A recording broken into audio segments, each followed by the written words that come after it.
సీతమ్మ వాకిట్లో సిరిమల్ల చెట్టు రీ-రిలీజ్ on this Friday. అంటే ఈ రీ-రిలీజ్ అనేది నాకు ఒక చేసినప్పుడల్లా ఒకటి గుర్తుకొస్తుంది. 98లో మేము తొలి ప్రేమ సినిమా డిస్ట్రిబ్యూట్ చేసినప్పుడు అప్పుడు అది మాకు 5 years రైట్స్ ఉండేది. సో ఎప్పుడు డబ్బులు తక్కువ ఉంటే అప్పుడు దాన్ని రీ-రిలీజ్ పెడితే ఆ సినిమా ద్వారా మనీ వచ్చేదన్నమాట. అలా ఒకసారి అమృత సినిమా ఫ్లాప్ అయినప్పుడు ఫైనాన్షియల్గా చాలా స్ట్రెస్లో ఉంటే మళ్ళీ రీ-రిలీజ్, అది 4th టైం. అప్పుడు కూడా ఆ రోజుల్లో అది 10 to 12 lakhs షేర్ కలెక్ట్ చేస్తుంది. అంటే అప్పటి రోజులన్నింటినీ మిరాకిల్ డేస్. అలాంటిది ఎప్పుడు కూడా ఆడియన్స్ వాళ్ళ రీ-రిలీజ్ పెడుతుంటే ఎంత ఇంట్రెస్ట్గా థియేటర్కి వస్తున్నారంటే, ఇప్పుడు హైదరాబాద్లో 10 థియేటర్లు వేస్తే ఆల్మోస్ట్ 10 థియేటర్లు ఫుల్ అయిపోయాయి. సో అంటే మేము నిర్మాతలుగా ఆలోచించుకోవాల్సింది, జనాలు థియేటర్ రావట్లేదు అనేది ఒక స్టేట్మెంట్ ఎప్పుడు జరుగుతూ ఉంటుంది. ఓటీటీలో ఉంది. ఈరోజు సీతమ్మ వాకిట్లో సిరిమల్ల చెట్టు ఓటీటీలో ఉంది, ఆల్రెడీ చూసేశారు. అయినా ప్రేక్షకులు రావడానికి ఇంట్రెస్ట్ చూపిస్తున్నారంటే ఒక మంచి కాంటెంట్ మళ్ళీ వెళ్దామని వస్తున్నారు. అలాగే మహేష్ బాబు గారు అభిమానులు కావచ్చు, వెంకటేష్ గారు అభిమానులు కావచ్చు, థియేటర్కి వెళ్ళి ఈ సినిమాని ఒక ఆ బ్రదర్స్ మధ్య ఉన్న మూమెంట్స్ని ఎంజాయ్ చేద్దామని ఇన్ని థియేటర్లు ఫుల్ చేశారంటే చాలా హ్యాపీగా ఉంది. హ్యాపీ కంటే హ్యాపీనెస్తో పాటు నాకు ఐడియాలజీ, అంటే మనం మంచి సినిమాలు తీయటానికే ఫైట్ చేయాలి, ప్రేక్షకులు థియేటర్కి వస్తారని రీ-రిలీజులు కూడా ప్రూవ్ చేస్తున్నాయి. సో ఇది మీతో షేర్ చేసుకుందాము అని ఈరోజు ప్రెస్ మీట్ పెట్టడం. అలాగే ఆంధ్రాలో ఎవ్రీవేర్ వేసిన దగ్గర డే 1 60%, 70% అడ్వాన్స్ బుకింగ్లో ఉన్నాయి. మోస్ట్లీ ఫ్రైడే కల్లా అవి రన్నింగ్ ఫుల్స్ అయిపోతాయి. సో అలాగే సుదర్శన్ 35mm సెకండ్ డే కూడా 8th రోజు కూడా 4 షోలు ఫుల్ అయ్యాయి.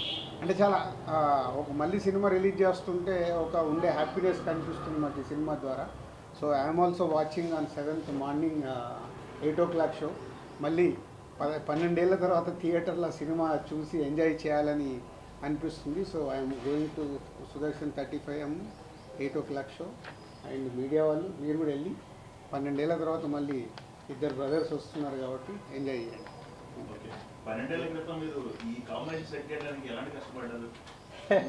సో అప్పుడే చాలా ప్రెస్ మీట్లలో చెప్పామంటే మల్టీ స్టార్ చేయడము అనేది ఎప్పుడో మన తెలుగు సినిమా ఇండస్ట్రీలో అందరు స్టార్ హీరోస్, రామారావు గారి దగ్గర నుంచి చిరంజీవి గారి వరకు అందరూ హీరోలు మల్టీ స్టార్ సినిమాలు చేశారు. తర్వాత మారుతూ వచ్చింది.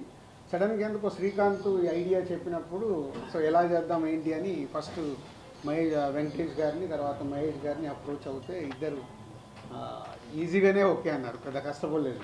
వాళ్ళు కథ వినేసి ఓకే అన్నారు. సో దాన్ని ప్రాపర్గా స్క్రీన్ మీదకి తీసుకురావడానికి కొంచెం మాకు టైం పట్టింది. అంటే అవుట్పుట్ ఇవ్వడానికి ఆల్మోస్ట్ అప్పుడు 1 year షూట్ చేశాం. జనవరి 2012 జనవరిలో మొదలు పెడితే 2013 సంక్రాంతికి రిలీజ్ చేసాం. అంటే ఆల్మోస్ట్ 1 year జర్నీ అది షూటింగ్ ప్రాసెస్. ఇద్దరు కాబట్టి అన్నీ బ్యాలెన్స్ చేయాలి, అన్నీ చూడాలి, ఆ బ్యూటిఫుల్ మూమెంట్స్ వర్క్ అవ్వాలి. కాబట్టి ఈరోజు ఇవాళ రీ-రిలీజ్ కూడా అంతే వాల్యూ.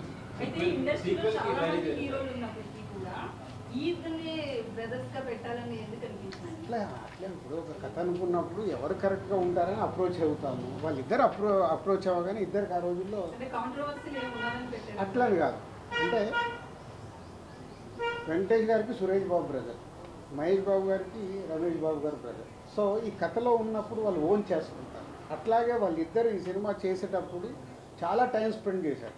వెంకటేష్ గారు, మహేష్ బాబు గారు డిన్నర్లో కలవడము, ఎలా జర్నీ చేద్దాము, స్క్రీన్ మీద ఎలా ఉండాలి, చాలా హోంవర్క్ చేసుకున్నారు వాళ్ళు. అందుకే అంత దగ్గరగా కనిపిస్తుంది, ఒక న్యాచురల్ ఫిలిం లాగా కనిపిస్తుంది.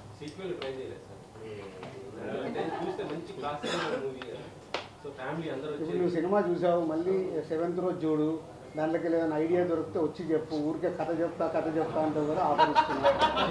సీతమ్మ వాకిట్లో సిరిమల్ల చెట్టు ఎలా చెయ్యొచ్చు సీక్వెల్ తీసుకొనిరా, నేను రెడీ.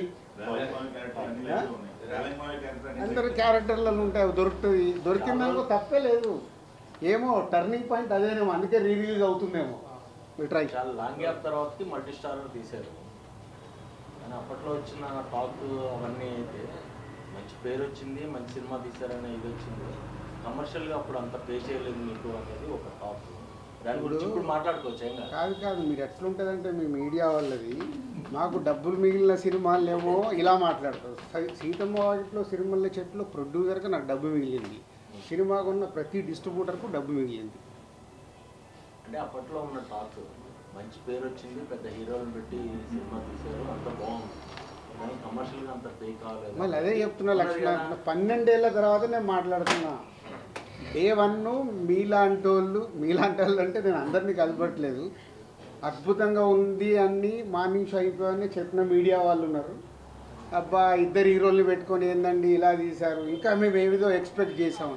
అది మీరు ఎక్స్పెక్ట్ చేశారు, మా తప్ప ఎందుకు అవుతుంది? అడుగుతున్నా అది ఒక్కొక్క థియేటర్ ఫుల్ అవుతున్న కొద్దీ పెంచుతున్నాయి. వాళ్ళ వెడ్నెస్డే కదా, ఫుల్ అయిన కొద్దీ అందరూ మెల్లిగా 10 స్క్రీన్స్కి వచ్చినాయి, అన్ని ఫుల్స్ అయ్యాయి. అంటే ఫ్యాన్స్తో పాటు ఫ్యామిలీ ఆడియన్స్ కూడా టికెట్స్ అడుగుతున్నారు. సో ఫ్యామిలీ ఆడియన్స్ అడుగుతున్నారంటే వాళ్ళు కూడా థియేటర్కి వెళ్ళి ఎంజాయ్ చేద్దాం. ఇంట్లో టీవీలో పెట్టుకోవచ్చు కదా, కానీ బిగ్ స్క్రీన్లో చూసే మ్యాజిక్, ఆడియన్స్తో పాటు ఫుల్ క్రౌడ్లో చూసే మ్యాజిక్ టీవీలలో మనం దీంట్లో చూస్తే రాదు. చాలా ఫుటేజ్ ఉంది కానీ ఏమీ యాడ్ చేయట్లేదు.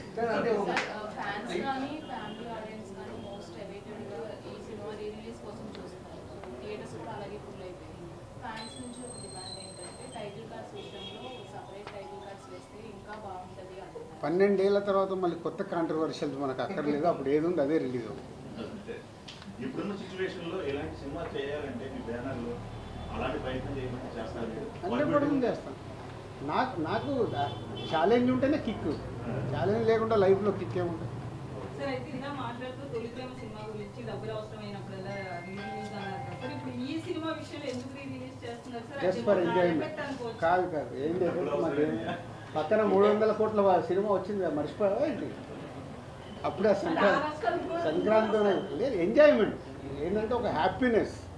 దీని ద్వారా ఎంత డబ్బు వస్తుంది ఏంటంటే మనీ కాదు, ఆ రోజుల్లో మనీ. ఎందుకంటే అప్పుడు ఆడియన్స్కి చూడటానికి కూడా సినిమా లేదు, ఎప్పుడైనా టీవీలో వస్తే చూడాలి.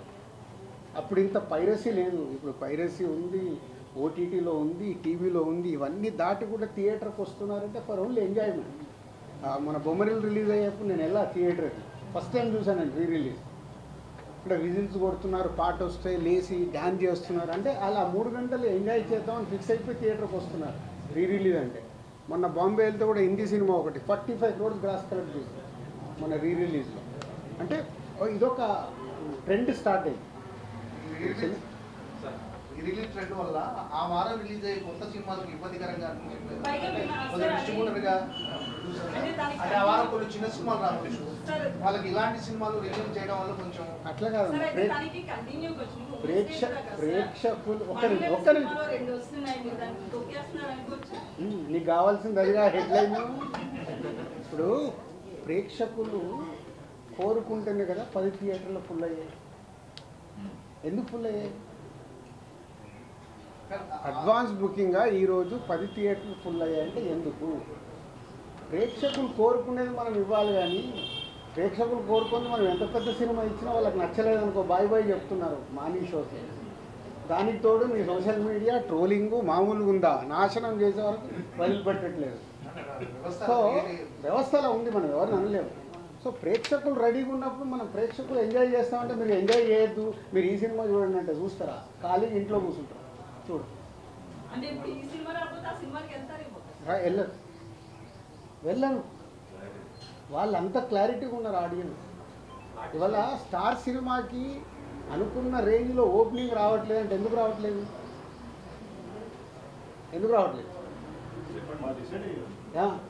ఎలా డిసైడ్ అవుతున్నారు? టీజర్ ట్రైలర్తో నాకు ఫిక్స్, అరే దీనికి వెళ్దాం. మీకు అన్నిటికంటే విచిత్రం ఏంటంటే ఈరోజు సినిమా ఆన్లైన్ ఓపెన్ చేయగానే డిసైడ్ అయిపోతుంది. ఏ రేంజ్లో బుకింగ్ ఉందంటే ఆ సినిమా హైప్ ఉందా లేదా ఇక్కడే తెలిసిపోతుంది. మా డిస్ట్రిబ్యూటర్లో కూడా అందుకే హైప్ లేదనుకో, సార్ 10 లక్షల షాటు 20 లక్షల షాటు తెలిసిపోతుంది. మాకు సినిమా రిలీజ్ అయ్యి రిజల్ట్ అక్కర్లా, ఆన్లైన్ ఓపెన్ చేయగానే మన సినిమా రేంజ్ ఏంటి అనేది ఇక్కడే ఫిక్స్ 4 రోజుల ముందే. అంత అడ్వాన్స్గా ఉంది ఆడియన్స్. మీరు నెగిటివ్ ఆలోచించాల్సిన అవసరం లేదు, బీ పాజిటివ్. దానికి ప్రొడ్యూసర్లని, డైరెక్టర్లని, హీరోలని ప్రిపేర్ చేయండి. మన సినిమా ఇక్కడే డిసైడ్ అవుతుంది, దానికోసం మేము ఫైట్ చేయాలి. నెగిటివ్ దాంట్లో జర్నీ చేయాల్సిన అవసరం లేదు. మంచి దానికోసం ఫైట్ చేస్తే మంచి కాంటెంట్ వస్తుంది. నాకు సీతమ్మ వాకిట్లో సినిమాల చెట్టు రిలీజ్లో నేను ఇన్స్పైర్ అవుతున్నాను. అరే ఆడియన్స్ రావట్లేదని నేను భయపడాల్సిన అవసరం లేదు. మొన్నే సంక్రాంతికి వస్తున్నాము, సెన్సేషనల్ హిట్ అయింది. థియేటర్లో హిట్ అయిన తర్వాత కూడా జీ5 వాళ్ళు 12 అవర్స్కే ఇంత అయిందని వాళ్ళు కేకులు తీసుకొచ్చి స్వీట్లు తీసుకొచ్చి ఇచ్చి వెళ్ళిపోయారు. This content. ఇంకా థియేటర్లు సో ఇలా జనాలు మనకు ఎనర్జీని ఇచ్చినప్పుడు ఎనర్జీని మనం పాజిటివ్ సైడ్ మర్చుకొని ఎస్ వాళ్ళకి రీచ్ అయ్యే సినిమాలు తీయడానికి ప్రయత్నం చేయాలి.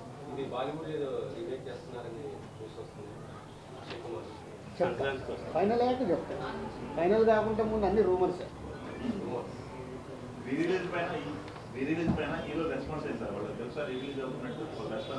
అంటే ఇవన్నీ మాకు ఎంజాయ్మెంట్ మూమెంట్. రెస్పాన్స్ ఏముంటుంది దీంట్లో? నేను ఏంటంటే 10 థియేటర్లు ఫుల్ అయినాయని హ్యాపీనెస్లో మిమ్మల్ని పిలిచా. మామూలుగా రిలీజ్కి ప్రెస్ మీట్లే అవసరం లేదు కదా. సో ఒక హ్యాపీనెస్ అనిపించింది. అరే ఇన్ని థియేటర్లు ఫుల్ ఏంటి, ఓవర్సీస్లో ఓపెన్ చేస్తే ఓవర్సీస్లో కూడా 40% 50% బుకింగ్ చేస్తున్నారు. ఓవర్సీస్లో అయితే డాలర్లు అయినా వాళ్ళు కూడా రెడీగా ఉన్నారు అక్కడ చూడటానికి.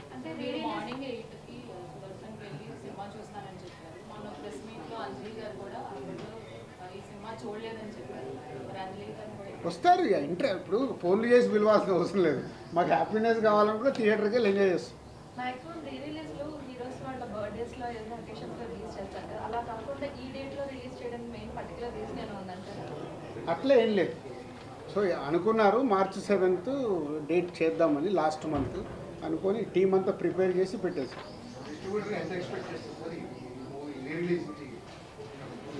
దీనికేమీ ఎక్స్పెక్ట్ ఎంత వచ్చినా హ్యాపీనెస్. నేను చెప్పేది దీని ద్వారా వచ్చే డబ్బు కాదు. అంటే రిలీజ్కు ప్రేక్షకులు ఇలా థియేటర్కి వస్తున్నారంటే ఎగ్జిబిటర్ హ్యాపీగా ఉన్నాడు. సార్ ఈ సినిమా చేస్తుంటే ఫుల్స్ సార్ అని వాళ్ళే మామూలు హ్యాపీనెస్ కాదు కదా. ఆడియన్స్ చూసేవాళ్ళు తీసిన మాకు 12 ఏళ్ల తర్వాత మళ్ళీ థియేటర్లు వెళ్ళి థియేటర్ హౌస్ఫుల్లో చూస్తుంటే ఆ కిక్కే వేరు కదా. ఆ కిక్కే ఇంపార్టెంట్. రీసెంట్గా వచ్చిన మురారి క్రాస్ చేస్తుందా సార్?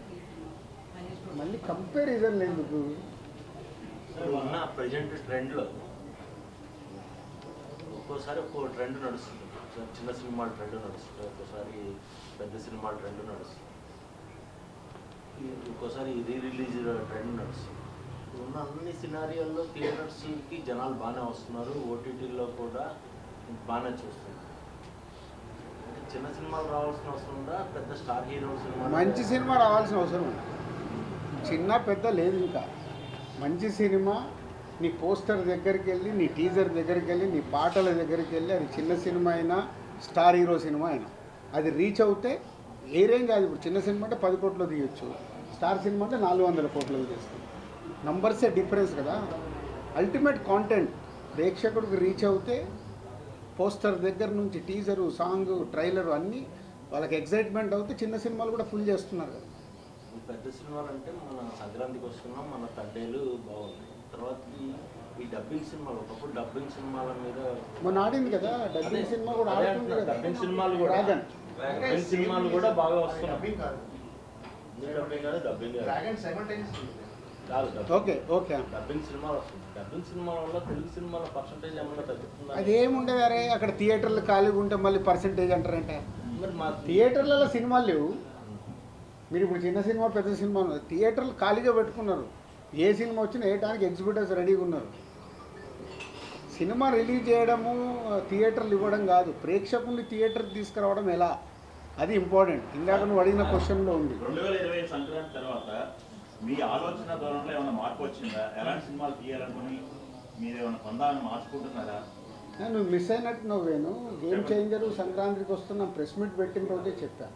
2 సినిమాలు రిలీజ్ కాకుండా ముందే నేను చెప్పాను. ముందు రోజు ఉన్నా ఉన్నావు కదా, నేను ఆ రోజే చెప్పాను కదా.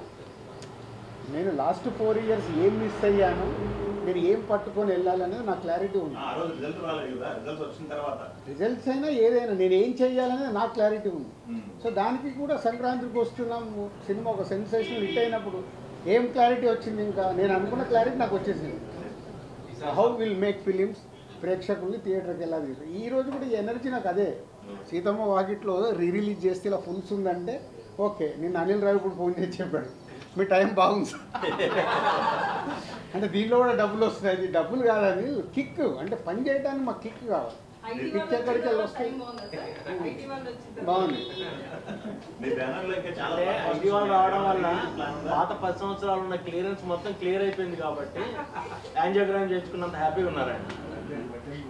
ఈ సమ్మర్ పెద్ద సినిమాలు ఏం లేవు సార్, మొత్తం ఈ సమ్మర్ ఎందుకు లేవే ఎవరు కూడా ప్రతి వారం 2 సినిమాలు ఉన్నాయి. మళ్ళీ అదే పెద్దవి ఉన్నాయా చిన్నవి ఉన్నాయి కదా, ఆడే సినిమాలు ఏమున్నాయి చూసాం. ప్రేక్షకులకు ఏం నచ్చుతుందో మనకు తెలియదు కదా. సరే గద్దర్ అవార్డ్స్ ఎప్పుడు ఇప్పిస్తున్నారు? అది ఎఫ్డీసీ సపరేట్గా మాట్లాడు, ఎఫ్డీసీ సపరేట్గా మాట్లాడు. ఇప్పుడు ఓన్లీ దిల్ రాజు ప్రొడ్యూసర్గా మాట్లాడు. సార్ అయితే పైరసీ మీద మన మీకు గేమ్ చేంజర్ కావచ్చు, తండ్రి కావచ్చు, ఇంత ఎఫెక్ట్ అయ్యాయి. ఎవరిని అడిగినా కలుస్తాం అంటున్నారు. టాలీవుడ్ టాప్ మోస్ట్ ప్రొడ్యూసర్స్ ఎవరు ఒక మీటింగ్ కనీసం పెట్టుకోలేదండి సార్, ఇంత ఎఫెక్ట్ అవుతున్నప్పుడు. అది ప్రొడ్యూసర్స్ అందరికి అడగాలి. వాళ్ళు అడిగాం సార్, నేను బలివాస్ గారు కూడా కలుస్తాం ఏదో అంటారు అంతే. అరవింద్ గారు కూడా ఆ రోజు అదే చెప్పారు. ఇక్కడ ప్రాబ్లం అదే, ఆ వారం రిలీజ్ అయిన వాళ్ళకే నొప్పి, తర్వాత పెద్ద పట్టించుకోరు. మా సినిమా ఫీల్డ్లో ఉన్న మా బ్యాడ్ అదొకటే, కలవరు. కలిస్తే చాలా మార్చుకుంటూ రావచ్చు. కలవటానికి ఏంటంటే ఎవ్రీ ఫ్రైడే వాళ్ళ పెయిన్, ఆ ఫ్రైడే సాటర్డే సండే అయిపోగానే మళ్ళీ మండే నుంచి కొత్త షూటింగ్ ఏంటి, కొత్త సినిమా ఏంటి, దాంట్లో పడిపోతారు. పక్కోడేమో ఈ సినిమా రిలీజ్ అయిందా, ఎలా ఉంది టాకు, ఇలా ఫ్రైడే సాటర్డే సండే, అరే హెచ్డీ ప్రింట్ వచ్చిందా, అయ్యో ఎట్లా మరి మన సినిమాకి ఎట్లా, ఆ రోజు పడుకొని లేస్తే వాళ్ళు మర్చిపోతారు. సార్ ఇప్పుడు దానికి ఒక ఉద్యమం కావాలంటే అందరు ఆ పెయిన్ అర్థం చేసుకొని ఇప్పుడు అండర్ ప్రొడక్షన్లో ఉన్న ప్రొడ్యూసర్లు అందరూ స్పీడప్ అవ్వాలి. స్పీడప్ అయ్యి మార్చుకోవడానికి ఏం చేయాలి చేయాలి. మధ్య ఉన్న పోటీ కానీ అంటే సత్సంబంధాలు అనేవి లేకపోవడం వల్ల కూడా కలవడం. సంబంధాలు అద్భుతంగా ఉంటాయి. సంబంధాలు అంటే బయట కనిపించాయి కదా మధు, పెయిన్. నేను ఒకటి చెప్తున్నాను రాజు గారి ముందు, ఇన్ని సంవత్సరాల నుంచి గత 20 ఏళ్ల నుంచి పైరసీ గురించి మాట్లాడేవాళ్ళే రాజుగారు లాగా అందరూ ఓపెన్ అయ్యి తేజ లాంటి వాళ్ళు నా సినిమా నా ఇంట్లో నా కంచం నేను గడుపుకుంటున్నాను, మిగతా వాళ్ళ కంచం కడగాల్సిన అవసరం లేదని చాలా నిర్దిష్టంగా చెప్పారు. దయచేసి ఈ పైరసీల గురించి మనం ప్రొడ్యూసర్ని క్వశ్చన్లు అడగడం మానేయాలని నా విజ్ఞప్తి. సో డెఫినెట్గా అంటే క్వశ్చన్ వచ్చింది కాబట్టి ఒక్క నిమిషం అంటే ఎఫ్డీసీ ద్వారా హైదరాబాద్లో బేస్ కాబట్టి ఏం చేద్దామనేది కొంచెం నేను లీడ్ తీసుకుంటున్నాను. అంటే ఏ ప్రొడ్యూసర్ కూడా నన్ను ఇంకా ఎఫ్డీసీకి వచ్చి ఈ క్వశ్చన్ సరే ఏం చేద్దామని అడగల. అయినా నేను ఒక నిర్మాతగా నాకు రెస్పాన్సిబిలిటీ ఉంది కాబట్టి గవర్నమెంట్కి ఆల్రెడీ ఒక లెటర్ ప్రిపేర్ చేశాను. సో డిపార్ట్మెంట్తో కూర్చొని ఏం చేయొచ్చు, ఎందుకంటే బేస్ అంతా హైదరాబాద్లో ఉంది కాబట్టి తెలుగు సినిమా చేద్దామనే ప్రయత్నం స్టార్ట్ చేశాను. అడిగారు కాబట్టి లీడ్ చేసేస్తున్నాను ఇది. బట్ ప్రొడ్యూసర్ మళ్ళీ ఇది మా పెయిన్, దిల్ రాజు ఒక్కరు కాదు, సినిమాలు తీసే ప్రతి నిర్మాత కూర్చొని చేసుకోవాల్సిన బాధ్యత. ఒక సినిమాకు డ్యామేజ్ అవుతే డబ్బు పోయేది ఓన్లీ ప్రొడ్యూసర్దే. ఆ ప్రొడ్యూసర్స్ ఎందుకు తేరుకోవట్లేదు అర్థం కావట్లేదు. హీరోకి ఎఫెక్ట్ అవ్వదు, డైరెక్టర్కి ఎఫెక్ట్ అవ్వదు, సినిమా రిలీజ్ అయ్యాక వాళ్ళ రెమ్యునరేషన్లకు ఎఫెక్ట్ అవ్వదు, నెక్స్ట్ సినిమాలకు వెళ్ళిపోతారు, డ్యామేజ్ జరుగుతుంది ఓన్లీ ప్రొడ్యూసర్. కానీ ఆ ప్రొడ్యూసర్లు ఎందుకు మేలుకోరు అర్థం కాదు. వాళ్ళు కదా, వాళ్ళ డబ్బు కదా, వచ్చి కూర్చొని ఏం చేద్దాం. అండర్ ప్రొడక్షన్ ఉన్న ప్రతి ఒక్కళ్ళు రియలైజ్ అవ్వాలిగా, గేమ్ చేంజర్కి హెచ్డీ ప్రింట్ వచ్చింది, తండేల్కి హెచ్డీ ప్రింట్ వచ్చింది, రేపు మీ సినిమాలకు రాదా. కాబట్టి అండర్ ప్రొడక్షన్లో ప్రొడ్యూసర్స్, సినిమాలు మొదలు పెడదాం అనుకున్న ప్రొడ్యూసర్లు వచ్చి కూర్చొని దానికి ఒక రూట్ వేసుకోవాలి. లేకుంటే రేపు కుండకి అలాగో చిల్లులు పడ్డాయి, ఆ చిల్లులకి వెళ్ళి రేపు వాళ్ళకు అది ఎఫెక్టే. ఎఫ్డీసీకి వెళ్ళి ఆల్రెడీ లీడ్ చేశాము. ఈ ప్రెస్ మీట్ ద్వారా ఆ నిర్మాతలకు అర్థమైతే వాళ్ళు ముందుకు వస్తే అందరం కూర్చొని వర్కౌట్ చేస్తాం. Thanks for your question. జనవరి 1 నుంచి డిసెంబర్ 31 వరకు ఆ సంవత్సరం ఎన్ని సినిమాలు చేశాము, మా బ్యాలెన్స్ షీట్ ఎలా ఉందని ఒక్కొక్క సినిమా బేరీజ్ చేస్తే నేను నెక్స్ట్ సినిమాకి పని చేయలేము. డిస్ట్రిబ్యూషన్లు అన్ని సినిమాలు కొంటాం, ఒక ఫ్లాప్ పడిపోతుంది, చాలా డబ్బు పోతే నెక్స్ట్ డే ఫ్రైడే అయిన తర్వాత సాటర్డే నాకు ఎనర్జీ కావాలంటే ఆ నెక్స్ట్ ఇయర్ ఉన్న సినిమాలు, బ్యాలెన్స్ ఉన్న సినిమాల మీద ఫోకస్ చేస్తాం. కాబట్టి దాంట్లోకి వెళ్ళి ఒక సక్సెస్ వచ్చినప్పుడు బ్యాలెన్స్ షీట్ చెక్ చేయాలి. నంబర్ ఆఫ్ మూవీస్ చేస్తున్నప్పుడు ఒకటే సినిమా చేసామనుకో మీరు అడిగినట్టు నాకు రిజల్ట్ మీద డిపెండ్ అయి ఉంటుంది. బ్యాలెన్స్ షీట్ చూసినప్పుడు ఆ ఇయర్ టోటల్ ఎన్ని సినిమాలు చేసాము, ఎంత నష్టమా లాభమా అక్కడే డిసైడ్ అవుతుంది. నో షాక్ ఉంటే నేను సాటర్డే మీ ముందుకు రాలేను కదా. రౌడీ జనార్దన ఎల్లమ్మ రెండు రెడీ అయిపోయి రెండు ఆల్మోస్ట్ ఏప్రిల్ మేలో టేక్ ఆఫ్. విజయ్ దేవరకొండ చెప్పలేదు ఇంతకుముందు. Okay, rowdy Janardhana Vijay Deverakonda cinema title, Yellamma Nithiin title. Only Hyderabad లోనేనా అండి ceded market? No everywhere, world wide. యుఎస్లో ఆల్సో బుకింగ్. 10 థియేటర్లు అయ్యాయి అంటున్నారు కదా, ఇక్కడ మాత్రమే హౌస్ఫుల్ ఇక్కడ 5 రోజుల ముందు హౌస్ఫుల్ అయ్యాయి.